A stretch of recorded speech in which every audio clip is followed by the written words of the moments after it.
And Nena Bowman is here from the Tennessee Poison Center to talk to us today about carbon monoxide poisoning, which, Nena, we hear about, unfortunately, this time of year, people trying to heat their homes, and a lot of times, unfortunately, they're not heating their homes in the right way, using different devices that really aren't for heating your homes. So tell us about ways to prevent carbon monoxide poisoning and to keep people safe.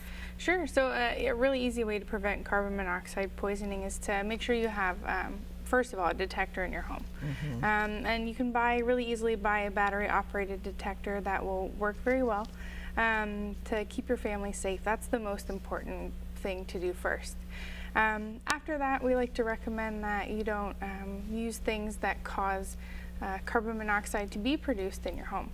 And those include things like outdoor grills or even outdoor heaters inside.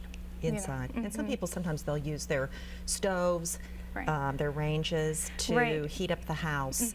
And even a fireplace, they say, if it's not properly vented, that can cause problems. Yeah, that's very true. So it's very important to get your heating equipment, whether you use a furnace or a fireplace to heat your home, very important to get those serviced every year. Make sure they're functioning properly so that it's not something you even have to worry about.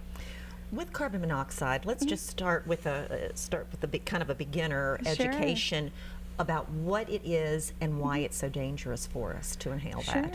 Sure. So carbon monoxide is a poisonous gas, and it's totally colorless, completely odorless. So it's very hard to detect, without the proper equipment. And what we see is that it is a product of combustion. And what that means is anytime you're burning any kind of fuel, whether it's in your car or propane with a grill, or even natural gas with a gas range stove, you're producing carbon monoxide. And there's a few ways that carbon monoxide actually causes poisoning. And that is, it keeps your body from using oxygen the way that it's supposed to. And so what happens is you actually slowly starve your organs of oxygen.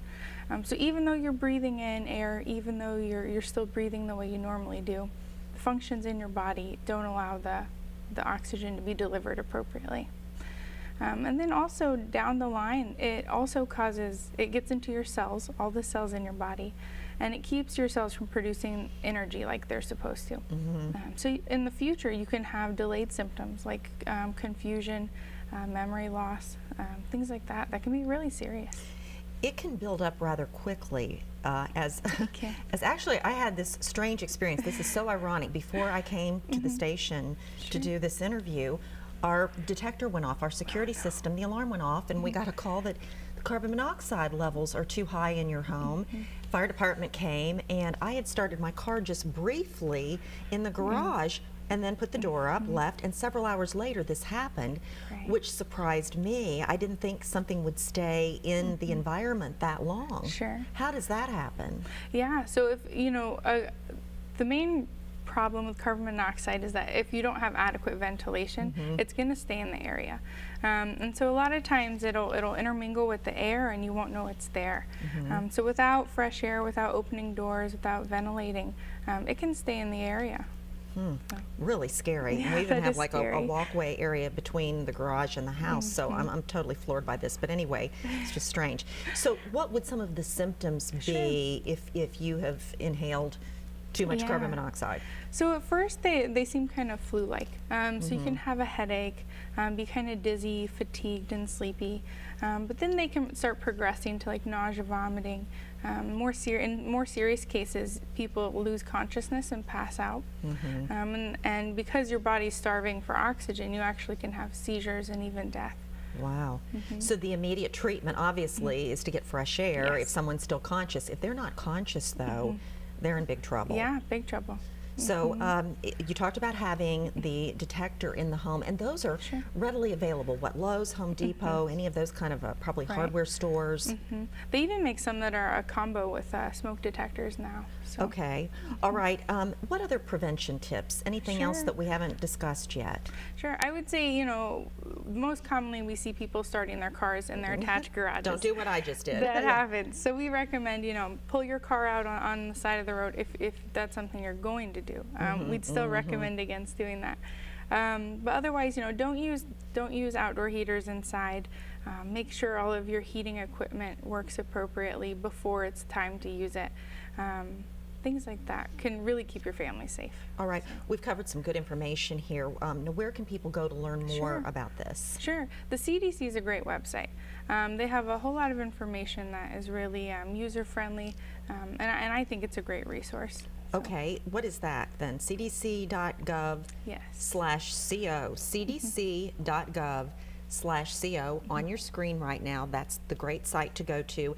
And we know also that the Poison Control Helpline is a great resource. Tell us a Yeah. little bit about that as well. Sure. So we're a poison center here in Nashville, Tennessee, and we're located at Vanderbilt. So we're open 24 hours a day, every single day of the year, even on Christmas. Christmas Day as well. Christmas okay. Day as well. So you can call anytime, and the number is 1-800-222-1222. So anytime you call, you're going to talk with experienced nurse or pharmacist. So. That's great to know. What a great resource for the state. Yeah. And I also read Sure. that there is surveillance that the Poison Control Center does year-round, looking Yes. for potential biological terrorist kind of threats. Sure, So you're yeah. also busy doing other things as well. We are. We stay busy. Wow. But we do. Our system is capable of tracking symptoms. So say we have 10 or 15 people call in an hour with all the same symptoms of carbon monoxide poisoning, we may be able to detect a problem sooner than emergency services and get them involved. Great So, monitoring. That's good for the yeah. public to know that you're also involved in that. All right, Nena Bowman, thank you so much. Yes, Appreciate your time. thank you, Amy. Okay, bye-bye. And we'll be back with more right after this.